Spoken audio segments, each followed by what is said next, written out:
Welcome to the Veritas Podcast. I'm Scott Veritas, here with my co-host Ben Rebellis. I do apologize to the audience. I forgot to mention on our last episode that I was going on vacation for a little bit, so we did miss you for an extra week, but I'm back after a very, very fun little vacation with my girlfriend in New Orleans, where I had a lot of fun. But we're back to talk about the news and everything that's going on. The first thing that we'd really like to talk about is, of course, Donald Trump. He claims that he's being arrested on Tuesday, which is probably around when this episode's going to come out. People who watch the show know we record these over the weekend. We release them usually a couple days later. For context, we're recording the Sunday, what is it today? 19th. It's the 19th, Sunday the 19th.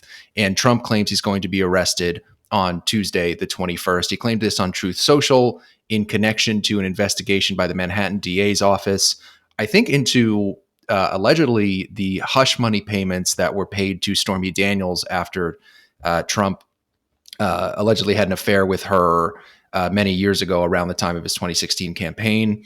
This is kind of a weird story because all of the Stormy Daniels stuff with Michael Avenatti, you all probably remember there was this weird lawyer, this kind of creepy lawyer guy that was representing Stormy Daniels as she tried to sue Donald Trump for defamation. That ended up going, I think, all the way to the Supreme Court, and then it got denied.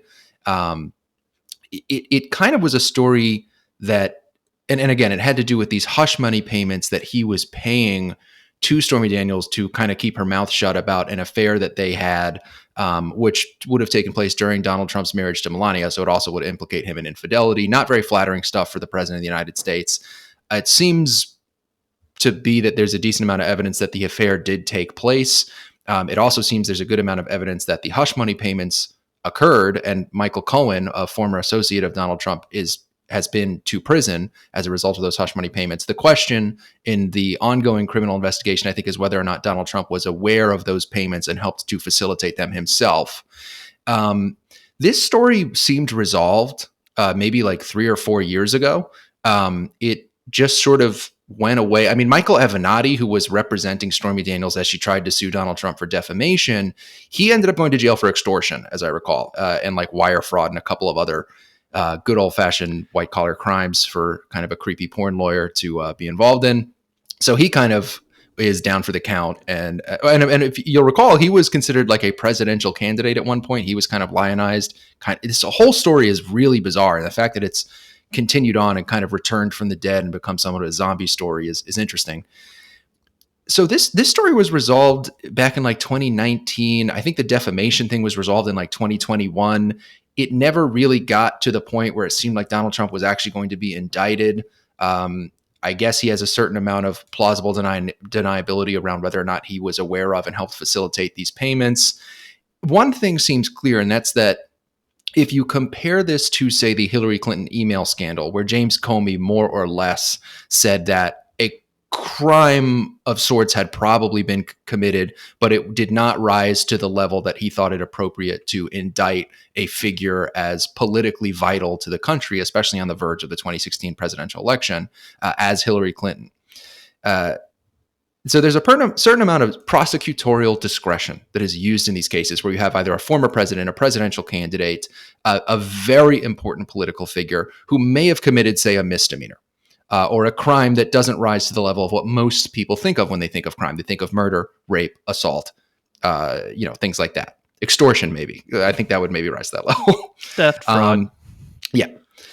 So Donald Trump saying that he's going to be indicted and possibly even arrested for this has raised a lot of alarm bells. It's a frustrating story to some degree because it seems to follow a pattern that all of the Trump stories seem to follow. This is how I feel about Trump stories, is Trump makes some kind of wild claim or does something, and then the media takes it out of proportion, or some Democratic official with, a stick to wave around does something over the top, which is what Manhattan DA Alvin Bragg seems to be doing by possibly indicting Trump for this misdemeanor. And then Trump's response to that is to tell people like, you got to go out and protest. You got to deal with this on my behalf, and gets everyone up in arms. And then the media goes, he wants blood in the streets. It's the same story every single time. Sometimes it goes off and forks off into something different. I think January 6th is a big example of that. January 6th, you had an event that actually occurred that was violent. at least to some extent, even if it's sometimes exaggerated, as we learned a few weeks ago. But for the most part, there's always just this same old song and dance to the Trump stories. And so we're actually not going to cover this the whole show. We have a couple of other stories for you, but I did want to take a minute to chat with Ben about it. Again, we are recording this episode a couple of days before the date that Donald Trump claims he's going to be arrested. Some of this information might be a little bit out of date when you hear it from us, and we will know probably in a couple of days whether or not Donald Trump was correct in spreading this rumor, or we'll see if it's a rumor or not, I suppose, that he's going to be arrested. It's worth mentioning, his team did say that they have not received any confirmation that he's being arrested on Tuesday. That is something that Trump said on Truth Social. His legal team has not received word of that from the Manhattan DA's office. But Ben, my first question to you about this that I've been kind of wrestling with in the past 24 hours or so is, how did this story come back up? This was such a settled thing. I was like, oh, it's the Stormy Daniels stuff. I thought maybe it would have something to do with the classified documents, because that is a much more recent story. It's from as recently as like, what was it, like last summer or last fall? This stuff resurfacing in such a major way to the point where Trump is claiming he could be like perp walked and handcuffed over it it feels really out of left field. It's like something out of the Twilight Zone. Yeah, you sent me a message yesterday to say that we were going to talk about this, and I hadn't heard anything about it. I was out at a legit pub, like not just a bar, like the legit pub, watching a Premier League game. And so I start Googling and I'm asking my friends, and they're like, oh, it's over the Stormy Daniels stuff. I'm like, the porn star story? Yeah. I thought that, I mean, I hadn't heard her name in passing except when people talked about Avenatti being in prison, a person who could not deserve prison more. Couldn't be happier that guy is behind bars for being a scumbag. But no, like you, I thought this was a dead story. And you bringing up prosecutorial discretion is so important here. Now, there is a little bit of a twist because this is coming from a grand jury. And so the prosecutor does have discretion of what to present to, like to whether even assemble a grand jury in the first place. I don't know how much discretion a prosecutor has at, like, so if the grand jury brings back what's called a true bill, like let's indict this guy, I don't know how much discretion a prosecutor has to tell them no, that we're not going to do that. It doesn't really matter much in the end because the prosecutor is always going to have the power to dismiss a case whenever they want for whatever reason they want. So even if the indictment comes down, they can dismiss it later. But discretion's an important concept here because how many times have we heard this is the silver bullet for Donald Trump? And this prosecutor thinks he finally has it. Like, how many times do they have to be wrong until they learn that Donald Trump has the unique, Rumpelstiltskin-like ability to turn shit into gold? Like, don't get me wrong. I'm not celebrating it, in fact, but this is just pathetic. Does this DA really think they're going to be able that the country is going to throw him a parade on Fifth Avenue for finally being the jack that killed the Trumpian beast or giant at the top of the beanstalk? Like, no, it's a Pyrrhic victory. And I don't understand the bad, very thin strategic line. If the strategy is, and we can talk about this, if the strategy is to take Trump down, this seems like a really weak way to do it. Yeah, and it has the same problem as the classified documents situation had. If nothing serious materializes from this, it obviously strengthens Trump's case for 2024 because he's always been, I believe he famously said, like, they're not after me, they're after you. I'm just in the way, which is one of the only Trump quotes I actually like, to the point where I've always wondered if it actually came from him. Maybe it didn't. Maybe I misread that meme. But, it's like he's always had a fan base of people who feel aggrieved, I think somewhat justifiably, not entirely unjustified, especially when you look at the way Trump's been treated by the media for several years. It's always exaggerated what he does. Like I said, it's always Trump does something bad, it gets exaggerated, it gets blown out of proportion. He doesn't articulate his defense of it particularly well. It goes back and forth. I think that we're in a situation where it sounds like he might get indicted. He's claiming he's going to be indicted. But then, if you're indicted, then you have to be convicted. And if there's no conviction, it just looks really stupid. If he does get convicted, he's just going to continue to claim the victimhood card. But then again, he might, if you get convicted, maybe you have to serve jail time. Probably not. We can speculate in about 50 different directions at this time. And I think we're going to I'm going to try and just give a short portion of today's episode to a small amount of speculation so that we don't drive ourselves crazy, because we have very limited information at this time. We're recording this less than about 24 hours after Donald Trump made his claim on Truth Social that he's being arrested. I will say this. If you are looking for reason to be skeptical of the motivations here, I can think of so many reasons to be skeptical of the motivations of District Attorney Alvin Bragg. So Alvin Bragg is somebody that I recognized the name of and the photos of. I was like, I know this person. Alvin Bragg is like a Soros-funded DA who went to New York, got elected 2 to 4 years ago. I can't remember exactly when. Maybe 3 years ago, like 2 to 4 years ago, and has been one of these guys that basically wants to like legalize crime in the city. Like it's just been like, he straight up said, like, I'm going to stop prosecuting misdemeanor resisting arrest among several other crimes that you, and so I always had this joke about Alvin Bragg a couple of years ago when he first got elected, that he just wants to like legalize crime. He just doesn't believe in like he's a district attorney who doesn't believe in prosecuting anything other than maybe like homicide and assault with a deadly weapon. And so ideologically, he's coming from the kind of far left Soros funded standpoint. I don't know if you're allowed to say Soros and funded in order on YouTube. Maybe that'll get me demonetized, but we'll see. I haven't gotten demonetized. It wasn't me. I'm always playing around. Yeah, Ben could then if I leave the show and Ben hosts, then we're fine. But I'm sure that's how it works. But in any case, yeah, he's like a Soros-funded guy, far, far left, kind of a joke of a person. He's even feuded with Mayor Eric Adams. As a matter of fact, Eric Adams, who's a former police officer, the mayor of New York, was furious when he heard that Alvin Bragg was going to stop prosecuting resisting arrest, a sentence that I cannot believe is real. And I think he ended up walking it back. His office has thankfully continued to prosecute people for resisting arrest, in part due to the actions of Eric Adams and others in New York, including no doubt the police chief.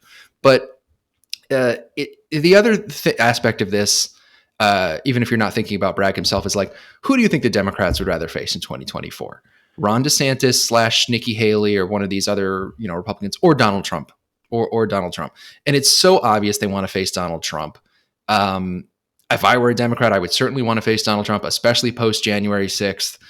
And it's look, I don't have any evidence of any collusion between Alvin Bragg and the DNC. I forget who the chairman is at this point. I think it's that guy, Jamie Harrison. But, it's a little bit of maybe a conspiracy, but I wouldn't be surprised if there was a conspiracy to try and get Trump elected to, this is an old term from political consulting that I know, to rat fuck the Republican primary. Real term, by the way. Second time you've said that term on this show. Yeah, second time I've used it on the show. Just be careful if you Google it. Don't go to images. Go to the definition. Yeah. Stay on Wikipedia. Stay on Wikipedia. But and it's this attempt to kind of rat fuck the Republican primary in 2024. It's all just so gross. I hate this story. I hate any story like this. And to be honest, I don't particularly care to talk about it other than to say I hate everyone involved with it. I don't like Alvin Bragg. Not really a fan of Trump. The guy who everyone knows who listens to the show that I am kind of a fan of, DeSantis, has been sort of MIA for the last 24 hours. I think he's just been, putting out kind of generic social media posts, not touching this, even though he is the governor of Florida. And some people have said, like, I think it was Mike Cernovich said he should refuse to extradite Trump over there. And it's like, I don't know. Like the whole thing is a goddamn mess. Yeah. And it's a mess in from every side of it. I mean, if this is the Democrats attempting to rodent screw the Republican primary, it's not unprecedented. I've lamented on this show at least twice about what happened to Peter Meijer in Michigan, a very sensible, kind of libertarian leaning senator who got primaried with Democrat support by a crazy MAGA guy who then lost.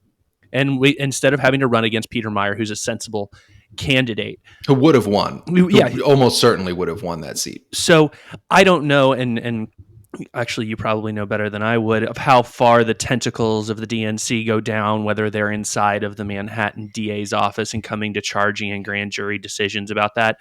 But I and maybe I'm wrong, and you're better at this kind of thing than I am. Is this a really risky move if that's what it is?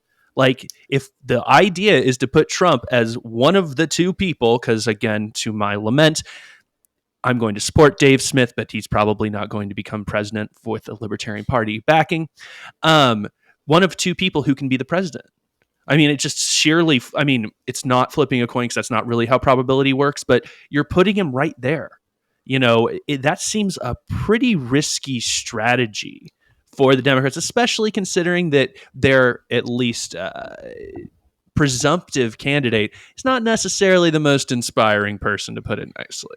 You're absolutely right to think that this is a risky move, Ben. It is so risky. I do want to say that, look, I'm in a position that is kind of a funny position. I'm one of these people. I voted for Hillary Clinton in 2016. I was quite liberal back then.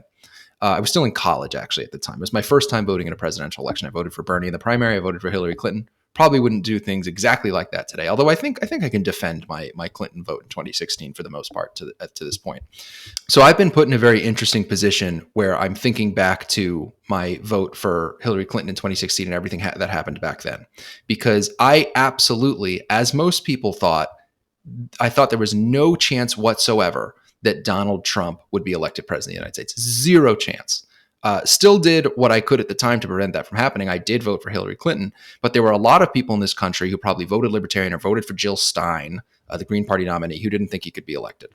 There were a lot of people like me who celebrated when Trump won the nomination. And I imagine what it was like. You know, I remember there was an SNL sketch after the Access Hollywood tapes came out for Donald Trump, which really, in theory, would have hurt his campaign. There was an SNL sketch where it showed the Hillary Clinton campaign just like celebrating, you know, dancing to We Are Family.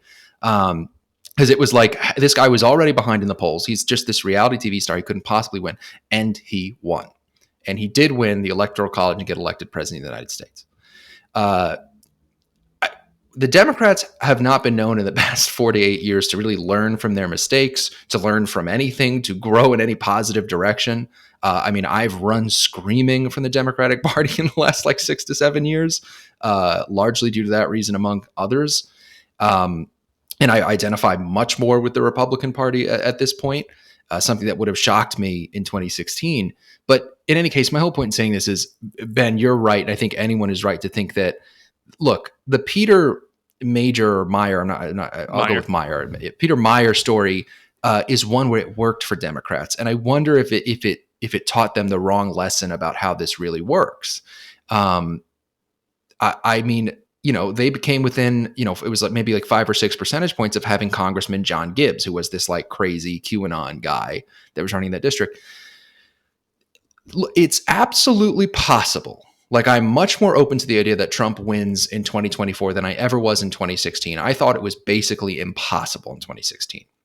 I still think that if he becomes the nominee, even with Joe Biden being as unpopular as he is, I do think that Trump would lose. Mm-hmm. Like, if you ask, but would I put it at like a 99% confidence interval the way that I did in 2016? No. I would say probably like 80%. I probably would put it at like 80%. I think Joe Biden wins as of now in a matchup between him and Donald Trump.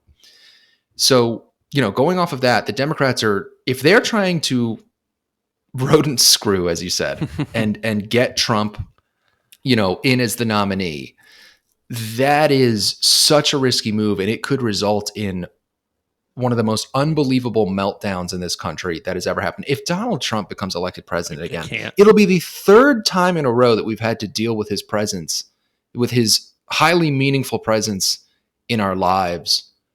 It'll be another 4 years. It'll be 12 years of uninterrupted Trump. Really 13, because it started in 2015, the whole Trump show, when he announced his campaign. I'm ready for it to be over. And I say that as somebody who hates wokeness, who wants the woke thing to be resolved, who is absolutely furious with the left for what they've done in this country. I've come out and endorsed Ron DeSantis as the answer to that. I don't think Donald Trump is the answer. I appreciate little things about Donald Trump that were sprinkled throughout his presidency. One of the big ones is the Kavanaugh thing. That was like one time where I said, thank God Donald Trump is the president of the United States, because I don't think anyone else would have defended their guy and gotten him confirmed in that situation. I don't think that Marco Rubio or John Kasich would have done that. So I credit Trump with that. I credit him with a few other things. But I am frustrated by this story, and we'll probably move on from it in a minute, because it is yet another example of how there are so many sort of moneyed and political interests that seem to want Donald Trump's continued presence in our lives. And I know that some of the people listening to the show are probably fans of his. Maybe they like the idea that this could strengthen his campaign. I'm just so done with it. We will talk about the story as it progresses, but I'm frustrated that you have both on the left and right people that want Trump to be a part of our lives, for albeit for very different reasons, and that neither of them, I think, would ever actually get what they want. Like, there's a chance that the Democrats end up electing Donald Trump not as the Republican nominee in 2024, but that they would end up electing him president. And people who think that he's going to save the country might wake up to find, and to be frank, I don't know how they haven't woken up to find this after what happened with wokeness during his presidency. You might wake up to find that he just makes things worse, and that he adds fuel to the fire of wokeness, which is what has always been my thesis about him on this show, is that he really gives a lot of ammunition to the woke orthodoxy without actually combating them in any effective way. And I've been saying lately that I don't think Ron DeSantis would do that. I think he combats them in effective ways. He does not provide the same level of fuel to them, and that he's able to defend himself much more competently when he is unfairly attacked. Donald Trump has always been really bad at that. Yeah. Occasionally it works, his whole punch back twice as hard thing. Kavanaugh is one of those examples, but usually it doesn't. Yeah. But with that, I think I'll just move us on from that story. It's at the end of the day, we're going to be a little bit early with today's episode. We'll see how it progresses over the course of the next few weeks. Another thing I want to talk about, before I heard about Trump's claim on Truth Social yesterday, this was going to be our top headline for today's show. Bethany Mandel, who's a right of center, author and thinker, she was on the show Rising with Robbie Suave and Brianna Joy Gray. It's a cool little show. As I recall, it used to be hosted by Crystal Ball and Sagar and Yeti, and then they kind of went off and did their own thing. It's an interesting show. I like Robbie a lot. I'm not as familiar with Brianna. But I follow Robbie on Twitter. I've actually tried to get Robbie on the show before. He's a really interesting guy. He had a great debate with Jonathan Haidt a couple of years ago about social media. You should all check out. I think it was a Monk debate or an Oxford debate, maybe. Bethany Mandel went on to this show, and you may have heard her name on Twitter as a result, because she was asked by Brianna Joy Gray. She was asked to define wokeness. And the reason is because she has this book that I believe is called Stolen Youth, that is about how wokeness is essentially ruining the childhoods and the youth of young people these days. Something I would probably generally agree with. I have not read the book. I'm sure it's an interesting book. I think Bethany seems like a very nice lady. I've been reading her op-eds where she talks about the experience that she just had. But what happened was she was asked to define wokeness on the show, and she kind of had a brain fart. She just really did not articulate anything that came close to being a definition for wokeness. She just had a very hard time articulating herself in that moment. It's very humiliating. It's very unfortunate. Yep. For her, it's obviously not been a fun time. I sort of want to present it to the audience as a cautionary tale about, if you find yourselves in one of these positions, you should probably be ready to define wokeness. I think that that's something that's going to be a strategy that is employed on the left to try and discredit criticisms of the left and of wokeness.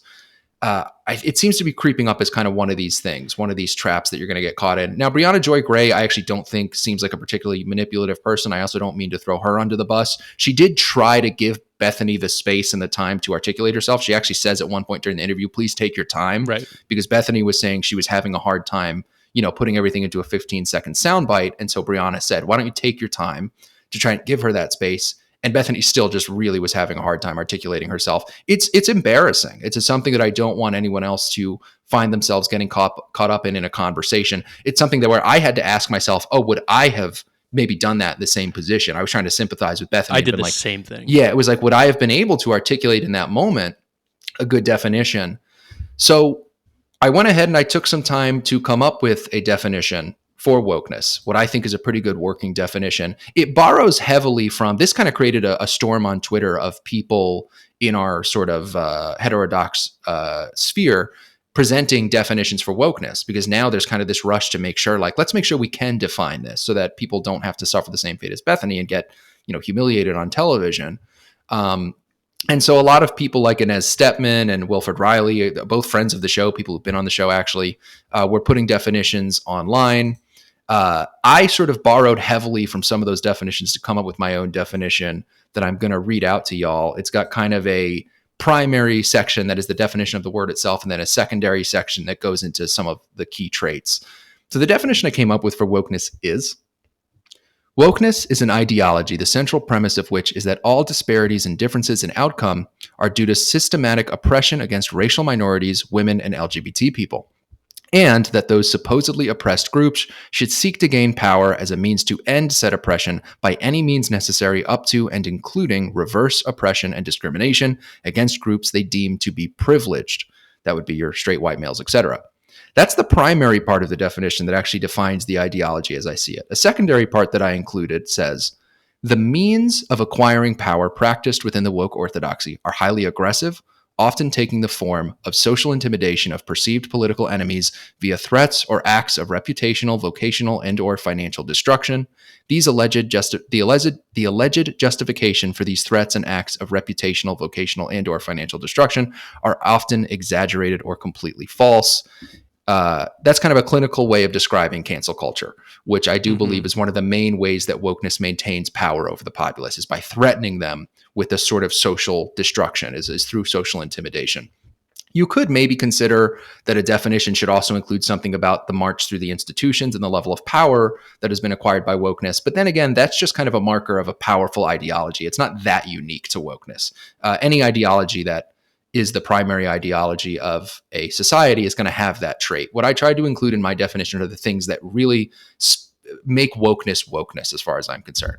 But anyway, Ben, you're the first person to hear this read aloud. What did you think of that definition? Yeah, that's about where I am. And if I could just for a second step back a little bit to talk about that Mandel clip. Sure.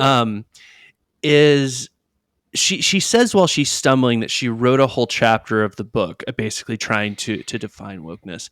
And I wonder, I think this probably was a stumble. I watched it a couple times, but I also think it's one of those things that when you're a subject matter expert, it's kind of hard to be very simple. Like when you're so far down in the weeds of an area of expertise, sometimes it's hard to come up for air. So like if you asked me as an attorney, what is due process? I'm going to have to take a minute. Like I can tell you, oh, it's the process due, it's in the 14th. But to actually give you something to answer the question that you're asking me, I'm going to have to take a second to think about that because it's such a nebulous, big thing that I know so much about. And I'm just so deep in the woods. It's hard to, even if, Brianna Joy Gray did say, take all the time you want, you're still on TV. You still have a limited amount of time and you're going to try to give somebody a small package of something that a whole house full of gifts worth about. So I definitely send the sympathy, but I think part of it is not only her not knowing or not having a working definition. I think she was trying to come up with one, but she just is so deep in it, it's hard to bring it that. The definition, that's about how I define it. I think that the key things in your definition and what I kind of wrote down is talking about that life is oppressors, oppressed, and those categories are drawn between gender, racial, and other identity lines. It's kind of hard to include the weird rise of like ableism and especially like the anti-fat movement, because that's ableism I can see you're kind of born with. It can be an indelible thing that's unchanging. The anti-fatness thing is not. The other feature that I'm not sure, which you hint at here, is definitely its totalizing nature. It's not just a way to see the world. It is the only way to see the world, and not seeing the world as that probably means you're an oppressor. And I think it is important to focus on the oppression narrative, because the oppression narrative is, I think, how you can spin people out of this ideology, if there is a way to do it, because it's this toxic mindset that everything that happens to you is someone else is being mean to either your identity group or you, and it takes away the focus of the individual as being the one responsible for their happiness, their success, their prospects. Don't get me wrong, external things happen to you all the time that make it such that life is harder, but primarily the guiding reason you're happy or unhappy, you're successful or unsuccessful, is you. It's you as an individual. And promoting that is, I think, directly combating the definition that you came up with, the definition I kind of use here. So I like it because I think it leads to the next step, which is, why is this wrong and how can we do better? Yeah, I think that it's all this was such a great topic to talk about on the show, and I was actually very excited to talk about it, kind of not so much like the whole Trump situation, because there's so much to talk about here that is so important to kind of the thesis of this show, which is that we need to talk about what's going on with the woke, march through our institutions and woke orthodoxy, because how you brand it is to some extent how you combat it. Yeah. How the woke orthodoxy has essentially overtaken sort of liberal traditional society is by branding it as oppressive, is by branding it as uncool, is by branding it as the preacher from Footloose, right? Yeah. It's been really effective with young people, and it's been really effective with older people who want to be cool to young people, who don't want to be the preacher in Footloose. And so if we're going to define wokeness, there are so many things that you have to accomplish in doing that. One is, of course, you want to be accurate, and that is important to say something that is actually accurate and that really speaks to kind of the core of what it is.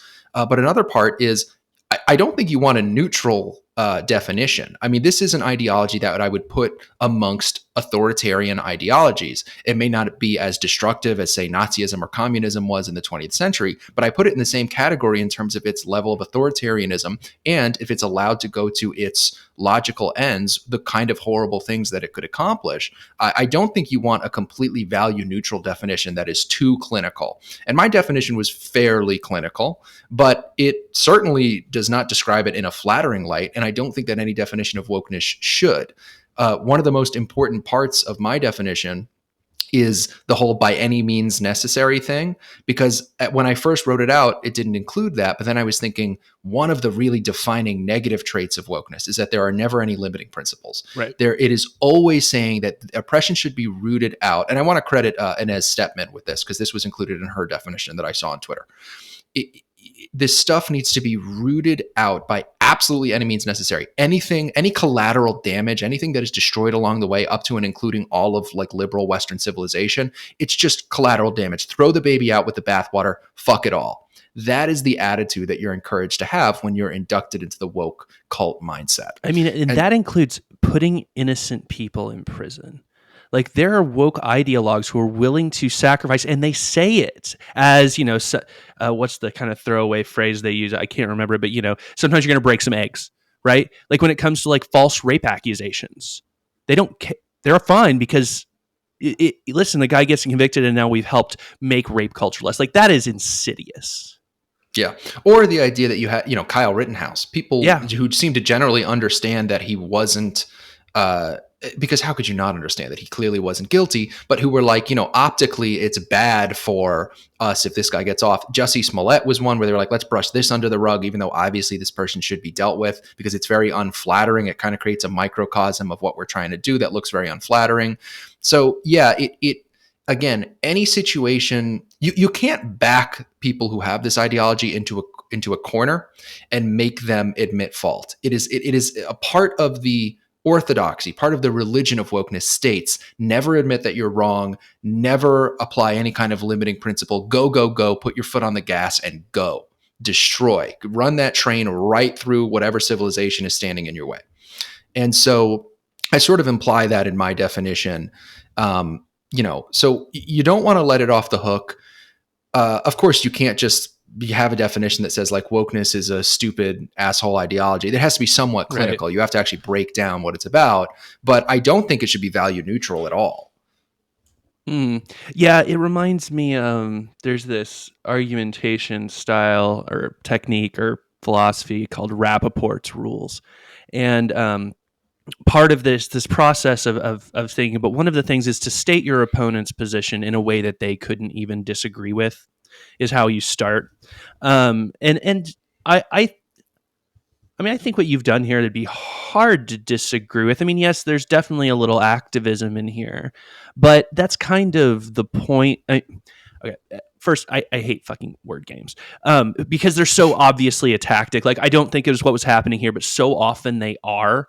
Like when someone starts a speech with, well, we need to define our terms, because that's not usually not well, let me start first. First, you usually don't. Second, it's strategy to be able to frame the conversation within the box that you are now going to place it.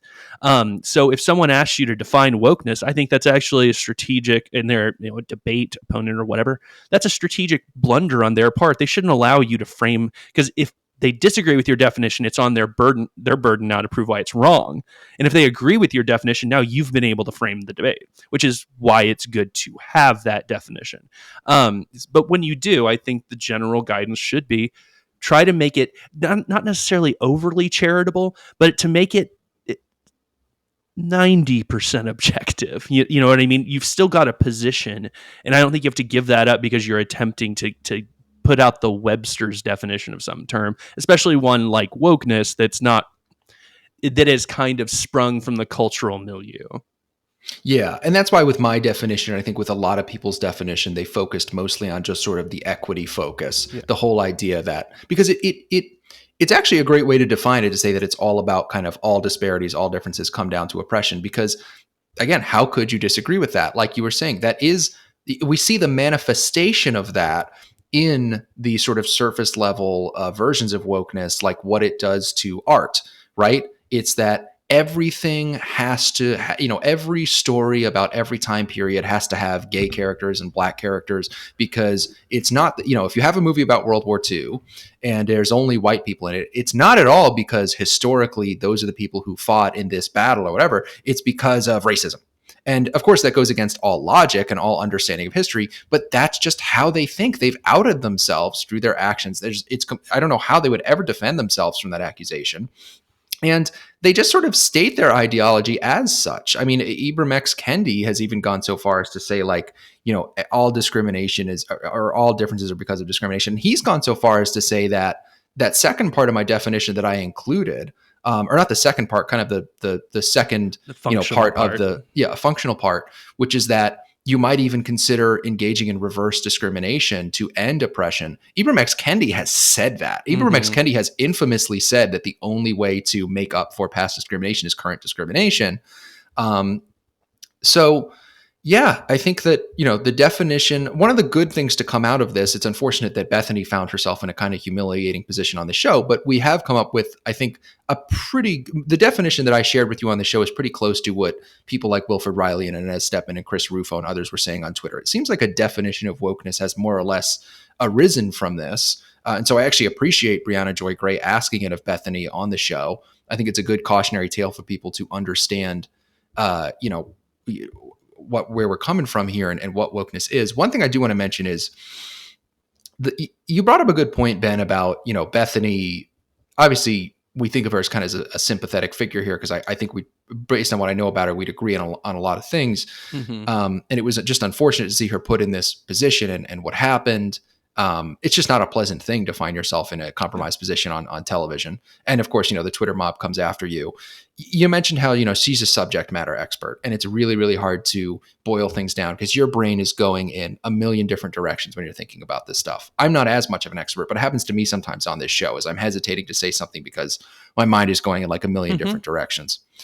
And one thing that I will say is it is incumbent upon opponents of wokeness to not necessarily make sure they can put things into 15-second sound bites, but to understand that if you're going to convince people to join your side and to understand your point of view, especially younger people, you're not going to do it with a chapter in a book. And I know that's going to be hard to hear for people who really like to read. And I'm sure there's lots of smart people listening to this show who love reading.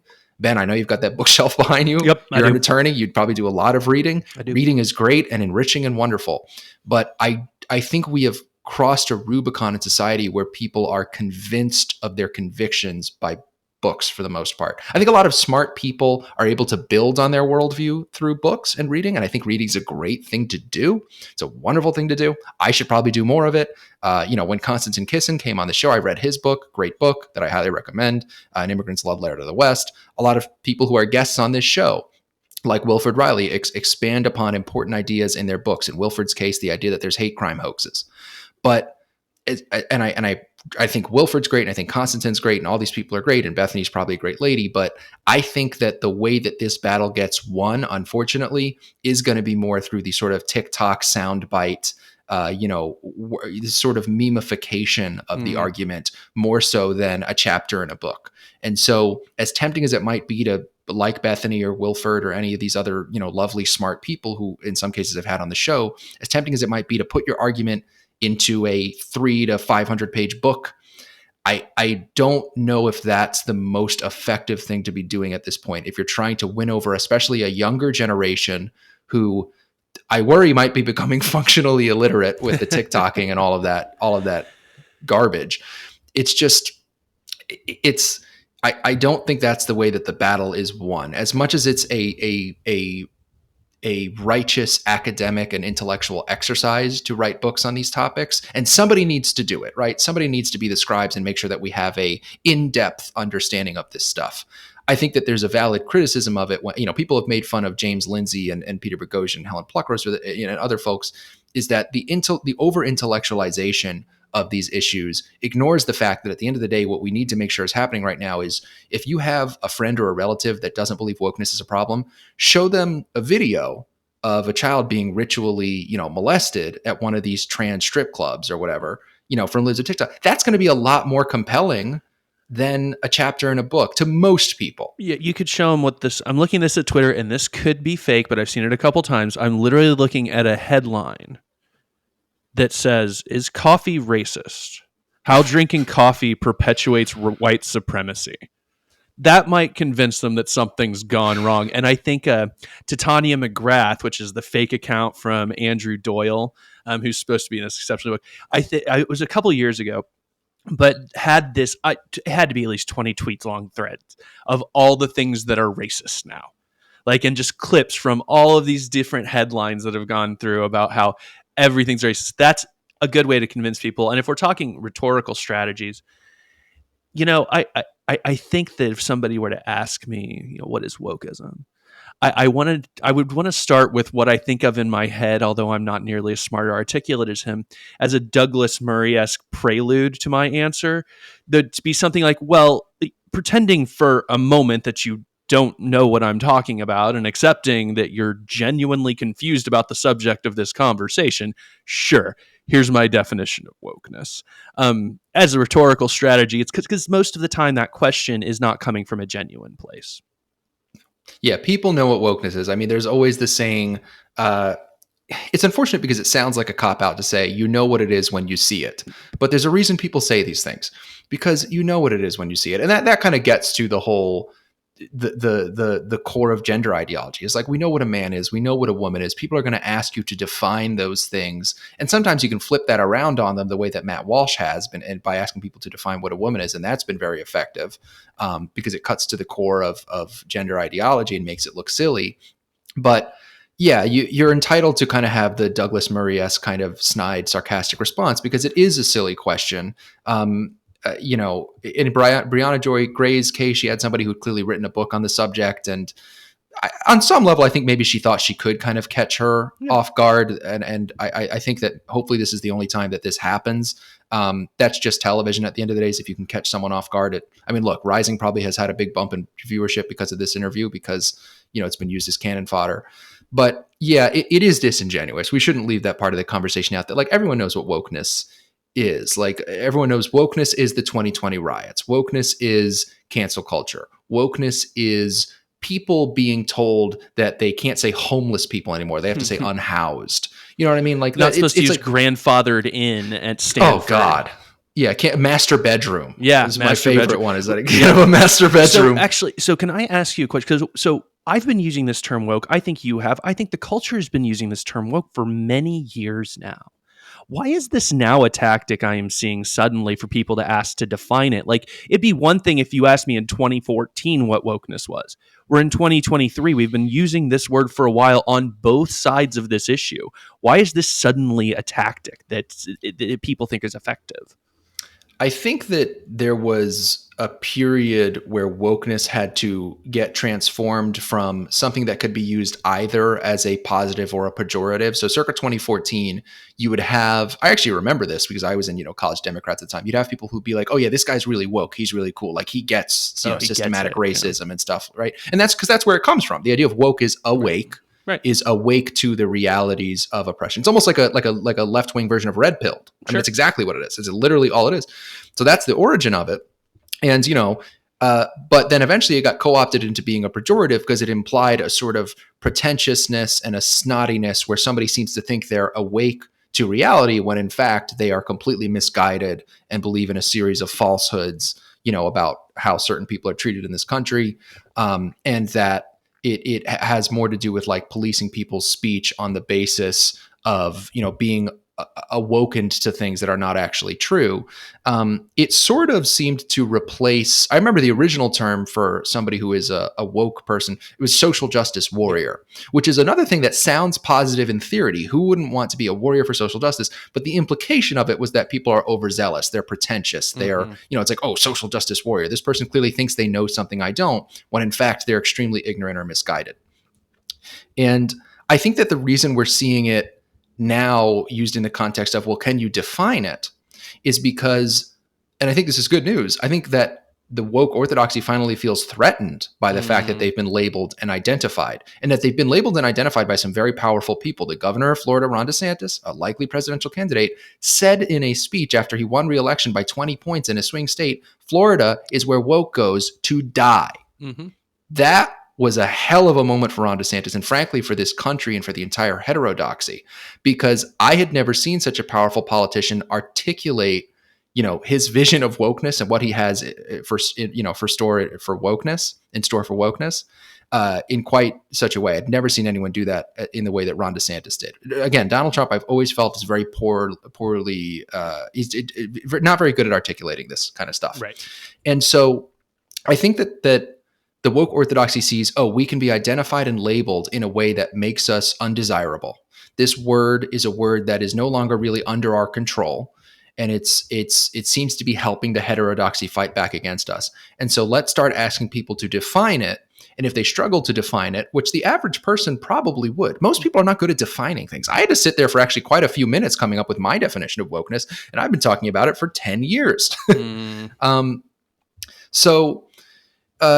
I think that there's an attempt to discredit it as a term because it seems to have become useful to the right and to the heterodoxy by making it appear that people can't define it. Bethany got caught in that trap like really, really hard, and it's unfortunate. But I think that the silver lining to it is that people are less likely to get caught in that trap again, because it's been pretty clearly defined over the course of the past few days. And I just would tell everyone in the audience, if you're in a discussion with a friend or family member, you're trying to argue these points and debate these points, have a working definition ready to go for wokeness, just in case you get asked. You can make it short. It can be shorter than the one I gave, a short definition that, is somewhat accurate and doesn't let it off the hook for its transgressions. But I think that more or less explains it, Ben, is that it's now seen as a threat, as a useful tool to the heterodoxy to have a label for wokeness. I mean, wokeness didn't really have a name for a while. It was called the political correctness, was kind of probably, if you go far back enough, like into the 90s and early aughts, that's what it was called. And then, you had Dave Rubin try to call it regressive leftism, which caught on for maybe like all of 6 months in 2017. Which I think came from Majid Nawaz originally. Which you're correct, which did originally come from Majid. That's correct. And then Dave Rubin popularized it for a short while. Dave, to his credit, did cause, I think, at least a minor exodus from the left. I think people don't give Dave enough credit for being one of the first people to say, like, hey, you can come on over. You don't have to stay, on the left. But that never really caught on too much, the regressive leftism stuff. And then, you had the social justice warrior label, but that didn't really speak to an ideology so much as the actual people who have the ideology. It also just wasn't something that, it just sounded a little bit, I don't know, it came from like Gamergate, right? It came from gamers. It just sounds a little bit too silly to be taken seriously. And it sounds, in theory, very positive, right? And it sort of, social justice warrior put things kind of in their terms, because social justice is what they call it. Right. And then eventually you had the woke thing kind of get co-opted because it speaks to the sort of snottiness and pretentiousness of it all. So I think that's what we're seeing. And it's interesting. And you see people complaining that woke is a bad term to use for this. I'm not sure that it is the best term either, but it seems to be the one that we've landed on. It seems like political correctness is kind of a thing of the past. Nobody really uses that term anymore. Social justice is just sort of the term that the woke people themselves would use because it's much more flattering. It seems like woke is where things have landed. I don't know if there's an opportunity to brand it differently. Yeah, I don't either. I mean, whatever we want to call it. I mean, you hear so many people like on podcasts, they're like, and you talk about woke. I don't really like that term, but that's the word I'm going to use. Then they keep talking. I don't like it either. But it's the word. It's where we are. It's where we've landed. We know what it means. I mean, now it's kind of again my complaint here with this. Can we define our terms here? Like we know what we're talking about. Yeah. So I don't think there's any. I can't think of a better one, and no one else really has either. I've seen a few people try to make stabs at it. John McWhorter, it was actually his book that he wrote last year called Woke Racism. He attempted to call it the elect. He likes that term, which I think is kind of cool, but I don't see it catching on. And maybe some of my confusion about why I'm seeing this discourse now is because, and I think I can speak for you as well, I'm a little too online. Like it's just now that, I mean, there could be plenty of people who had not heard the term woke until Ron DeSantis came out with the Stop Woke Act or his legislature did or whatever. Like it could just be that it's finally going into my parents' lexicon. And now people are like ready to fight it because more and more people are using it. Yeah. I think there were a lot of people who probably hadn't heard of it or didn't really see it certainly as a significant part of their life until maybe the George Floyd riots. Yeah. I think that was really a turning point for a lot of people. Mm-hmm. There are so many different words for it that have been thrown around. I know Wesley Yang, really smart guy on Twitter, really recommend following Wesley Yang. He calls it successor ideology. Yeah. Which again, it's an interesting term. I think all these terms are interesting and cool in their own right. It's just successor ideology, highly intellectualized, highly academic. I don't think it works. And I don't think that's Wesley's goal when he comes up with a term like that. He's not trying to, create spicy memes to win the culture war. That's not really his style. But or like neo-racism. You'll hear that's something that I think Ruffo was playing around with for a little bit, and then he kind of stopped doing it. Thankfully, I think the neo-racism I think could probably be a useful term in some contexts, but then you just get into the whole like you're the real racist thing that has kind of gotten a little old at this point. I do think it seems like woke is where we've landed, and it's a term that is generally mutually understood. And I think there, at least you can have a conversation with people who want to combat it or don't want to combat it for that matter, and at least know what you're talking about. And somebody might be a little disingenuous and ask you to define it. And if they do, hopefully this segment of the show has helped you do that a little bit.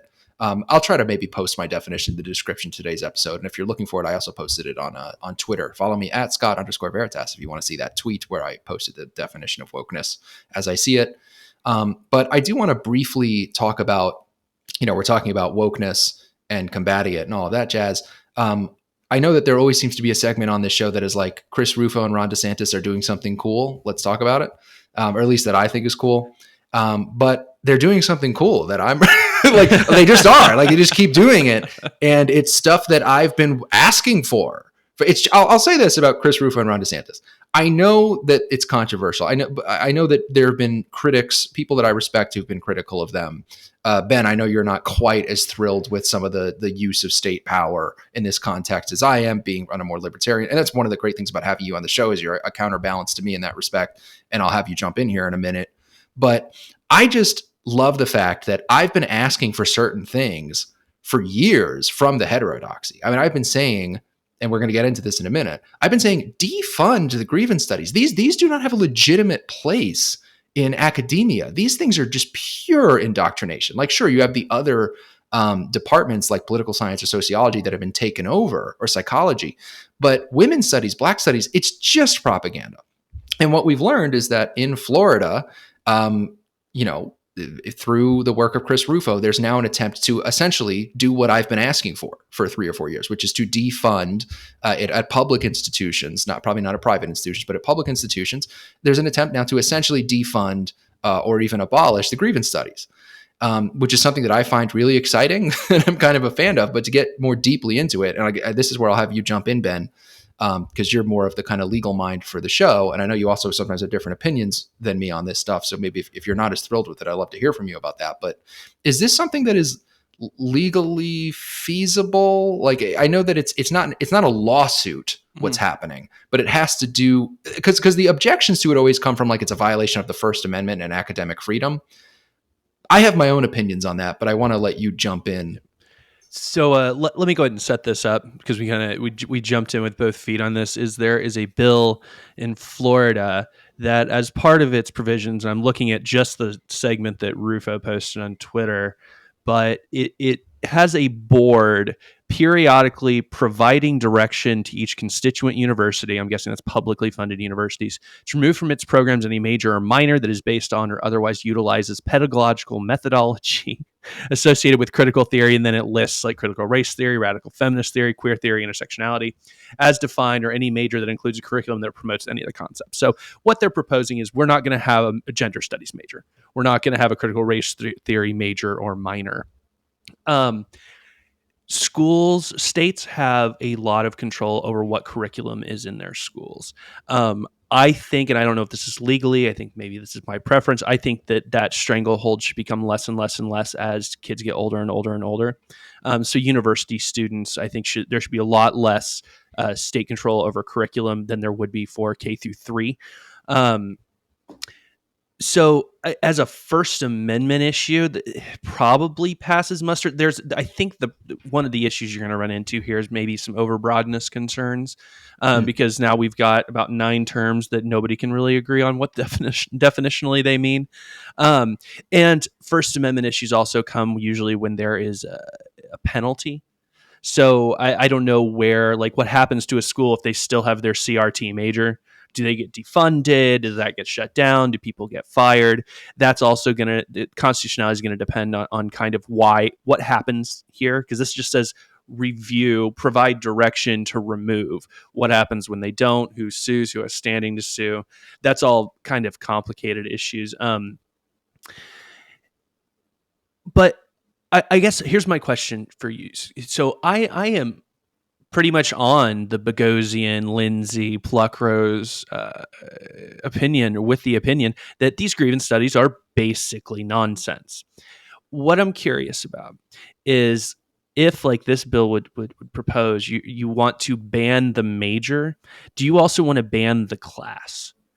Like, do you think people should be able to take a race studies class in which critical race theory is one of the subjects, along with MLK, along with Malcolm X, along with, looking at, slavery in here and around the world? Like, do we still want that class if we're okay with banning the major?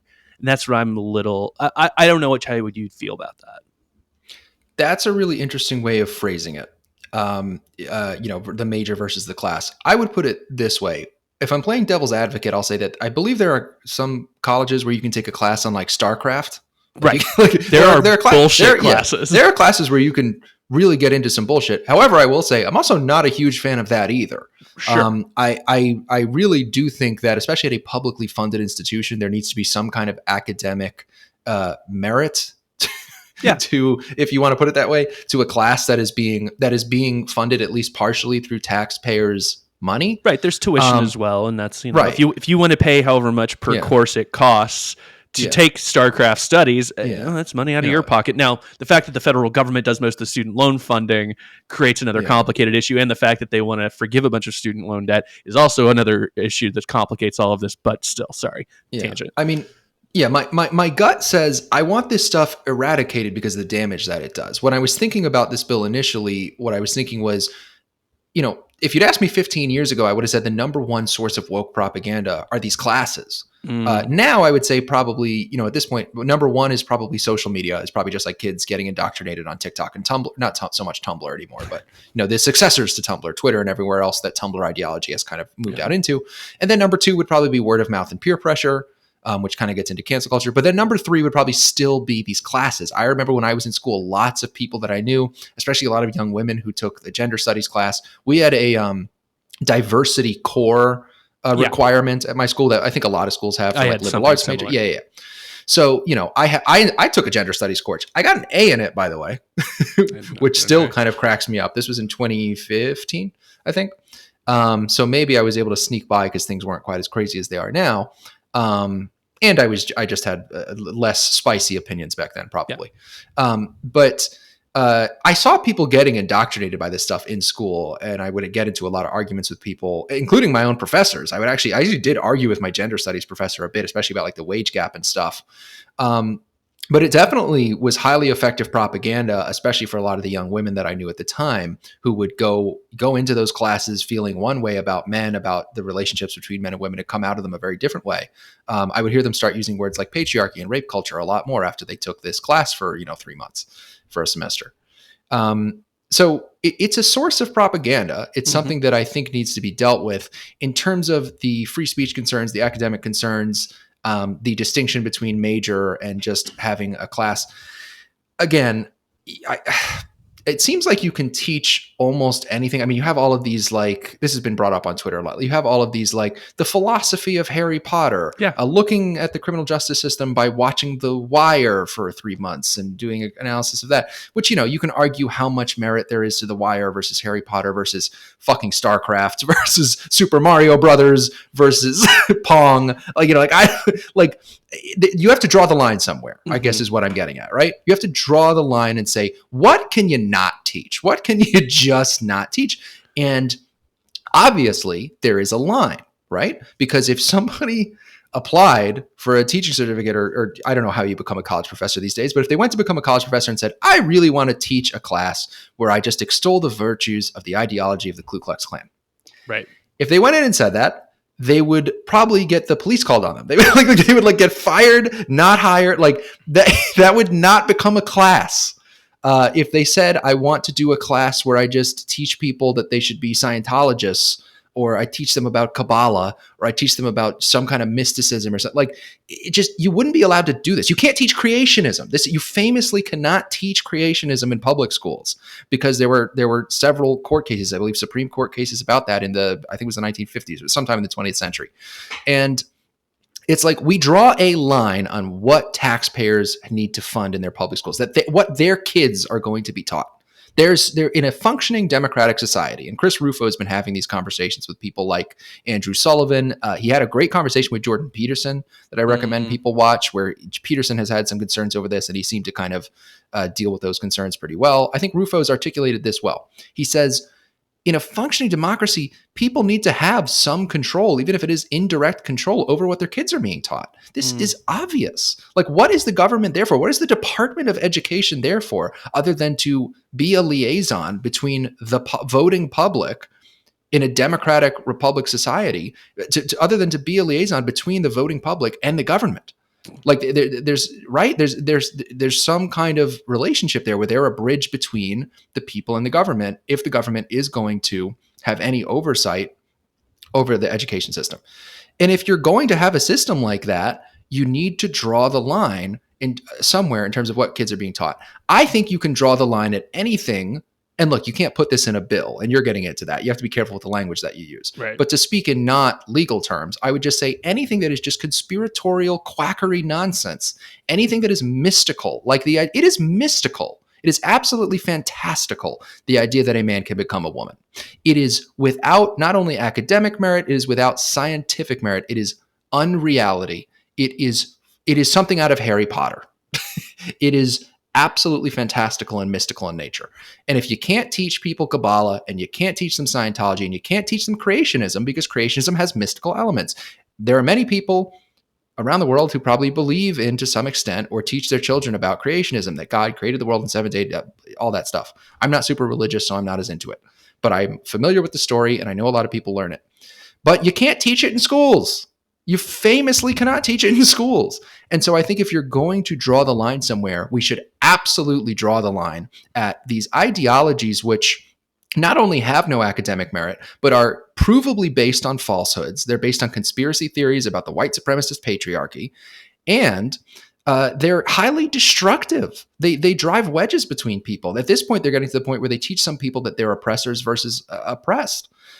So there's a discrimination element. So I would just say that you draw the line somewhere, and I think there's plenty of reason to draw the line at the grievance studies. If we had a longer segment on the show, I could really break down like all the aspects of the grievance studies that make them fall into this category of something that is defundable, morally speaking.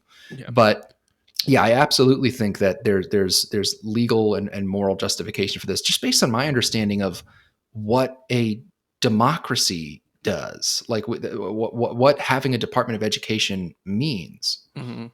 So, my proposed way I would like this to all sort out is to teach classes like this the same way you would teach a class about a religion, not Christianity, but Christianity studies. So, I took some religious studies courses when I was in college, and we looked at Buddhism and Hinduism and Christianity and Judaism.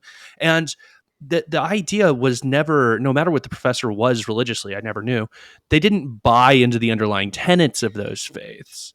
They examined them, looked at the history of them, looked at the influence, the criticisms, all of those things. That's, if we're going to have these classes, that's how I want them to function. I want them to look at, okay, what's the history of Derek Bell leading in law schools, leading to critical race theory, leading to applied postmodernism, as James Lindsay would put it.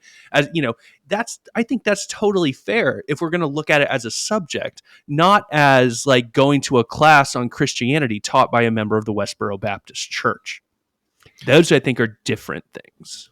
Yeah, this is getting into a really interesting topic of, can you have value neutral institutions? I mean, I love the idea of, at some point there, look, I hope that there's a future in which at some point we are teaching kids the history of wokeness the same way that we would teach the history of any other evil ideology. We show them the atrocities that were committed under the name of wokeness, and we also give them the supposed justification for it. I hope there's a future where my kids are able to learn about wokeness that way. They learn about it for what it was, good and bad, for all of its supposedly good qualities and the actual, practical, negative things it did to our society. So I think you and look, and if you want to have a class that's just called feminism, which is really what gender studies should be called at this point, as I recall from my gender studies experience. Yep. If you want to have a class that is just called, I mean, I don't know what you would call black studies, probably critical race theory. I don't know. It's like, if you want to have classes where you just learn about an ideology and you learn about both the criticisms and supposed virtues of it, theoretically, that's a legitimate academic pursuit. I agree with you there. I don't trust the current, cabal of I'll go so far as to call them a cabal of academics that exist in this country who lean like 99% left leaning, as has been pointed out by Jonathan Haidt in the Heterodox Academy. I don't trust them to do that. And I don't think that that's a realistic goal anytime in the next like 25 years, because a value neutral institution, I think it's something that you can sort of almost have. Like, we had at least a semblance of this with our journalistic institutions and educational institutions for at least about 50 years towards the latter part of the 20th century. But it requires so much care and honing, and they weren't even necessarily completely value neutral, because I would say this: a school is always going to have some values that are being extolled, because neutrality is in and of itself a sort of value. The idea that a teacher should not indoctrinate you into their values is a value. I know this is getting a little maybe getting a little bit complicated, but it's like, in and of itself, that's a sort of liberal value. And of course, that value has been done away with because we know kids are being indoctrinated all over the place, both in higher ed and at K through 12. So I guess I love the idea of trying to get to these sort of value neutral classes and majors. I think that we do need to not be too naive or optimistic about that, though. I think that it's probably a better idea to just try and, because I'll put it this way: if there's a feminism course, we know what the teacher in that course is going to do. And so for the time being, I think you kind of need to go into an emergency mode and say, let's just get rid of these classes where we know exactly what is happening. Like we know what you're doing. It's the equivalent of, maybe they would, whenever they were being observed, try to say like, oh, here's some of the criticisms, but it's the equivalent of putting a brown paper bag around your beer can when you're walking down the street. It's just like, everyone knows what's in that bag. Yeah. Yeah, no, I totally share your distrust of the current ranks of academia in being unable to separate the practitioner from the historian. I just wonder.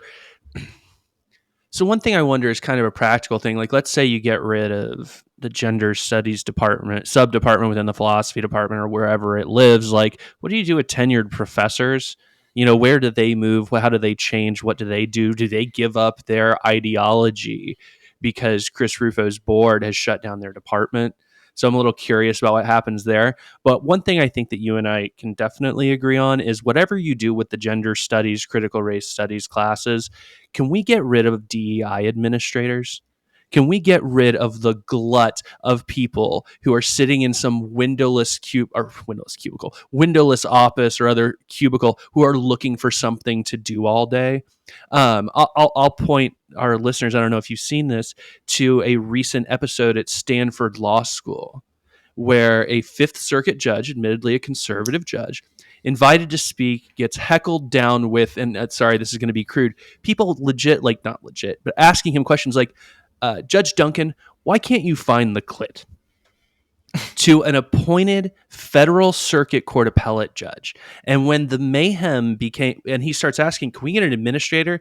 The DEI administrator who came up there had a prepared speech. Somehow she knew that she'd be having to calm some people down. And again, starts lecturing this judge about the harm that his opinions cause. Instead of telling the students, persistent with Stanford has a specific policy about hecklers, and they won't allow disruption. She didn't enforce that policy. She told the judge why he was so harmful. So can we start getting rid of people? Like, maybe we want to rid some ideology, but can we at least get rid of the people that are getting paid too much money to do shit like that? Yeah. Well, and that's another thing that Ruffo and his merry band of men are doing, is trying to defund the DEI bureaucracies. And that's even less defensible because it's not even a subject that you're learning in school. It's just people going around enforcing DEI speech codes and things like that and doing shit like what that lady was doing at Stanford. But I want to address something you said about what happens to these professors. I think this is a really interesting point, and I definitely know how I feel about it, and I'm going to explain it in a second. And I'll start by saying the woman who interrupted that who helped lead the interruption of that judge's speech should be fired. She should be fired from her job, and she should become unemployable for a gross act of misconduct, as far as I'm concerned, in terms of the way that she treated a speaker and the way that she treated the students, the way that she condescended to the worst elements of her student body instead of supporting those who came there to hear this man speak. She should be fired. Stanford, as I recall, released a statement apologizing for her conduct and said that they support free speech and that they would they apologized directly to the judge, but they did not fire this woman. And of course they didn't fire this woman. They would never fire this woman, because then there would be a whole firestorm about how they fired a black lady for, standing up for the poor black bodies in her student body that were being insulted by this judge. She should be fired and she should be unemployed. But of course that's not going to happen. But I'd love to see a day where it would. And as far as these professors are concerned, because you raised a really interesting question, Ben, about like what happens to gender studies professors and black studies professors if we abolish their departments, more or less. I don't care. I hope that they don't have I hope they become permanently unemployable. And I'm going to explain why, because that might seem a little harsh. There's a certain type of person that goes into academia with a legitimate field of study. They learned a lot about politics or history or psychology or one of the other humanities. And then over the course of the last 5 or 6 years, they've been swept up in this stuff. They've been swept up into wokeness in an environment where wokeness is very powerful, which is the academic university environment.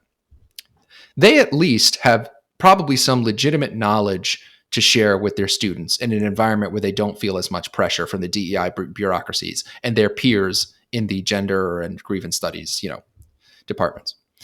These other people have nothing of merit to share with young people or their students. They are absolutely 100% propagandists and indoctrinators. I can say it from experience, having taken one of these classes when I was in school.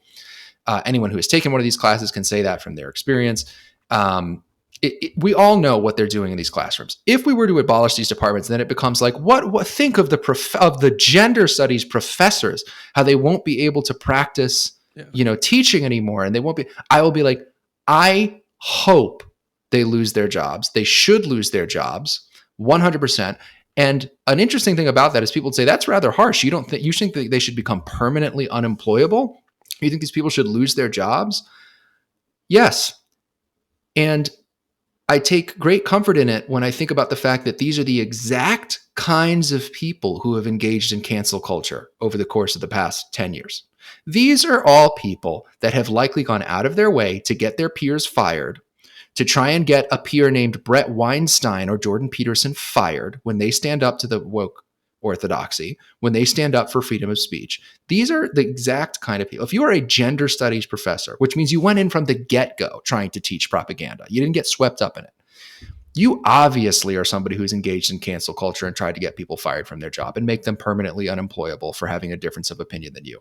And it would be absolutely justifiable for the same thing to happen to you because we abolished your quackery, nonsense, conspiratorial, made up religious fanaticism department.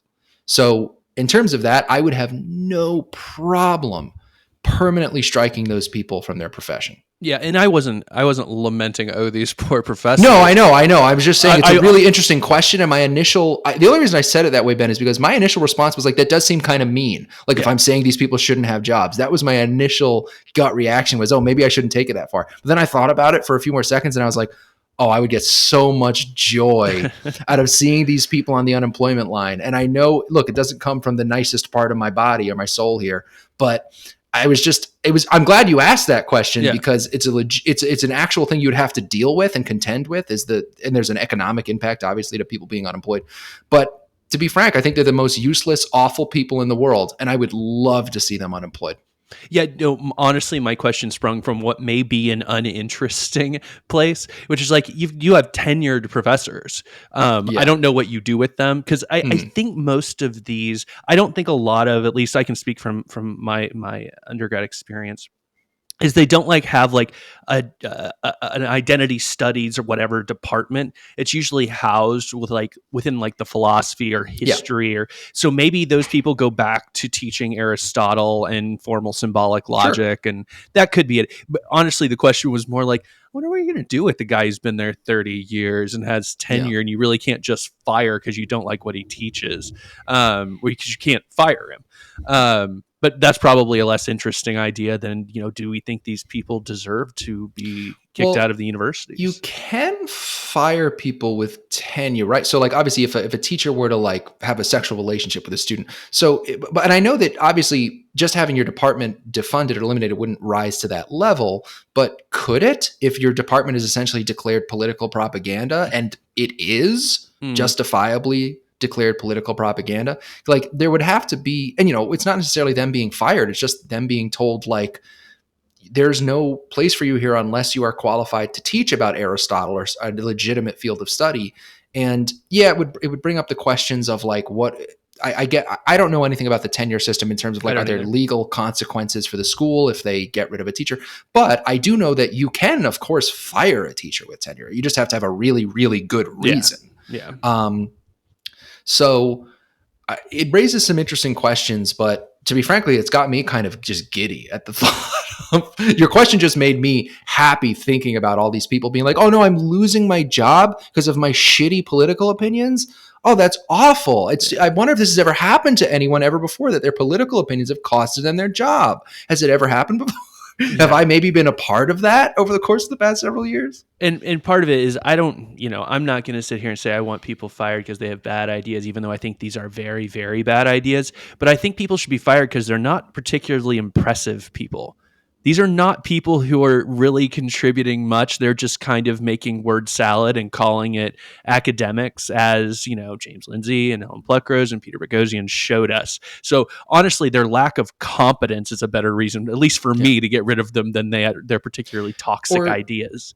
Maybe to kind of combine the two ideas. The idea that they had spent so much of their time at work just spreading these bad ideas, that they basically turned what was supposed to be a legitimate academic pursuit. I remember thinking this when I walked into my gender studies class. I was like, okay, I might actually learn about women in this class. I was so naive. This is 2014 or 15. And I was naive enough to think I think it was 2014. I walked in thinking I might actually learn the differences between men and women and practical information about psychology, and other aspects of men versus women, of these two genders. It was still kind of two genders in 2014. Right.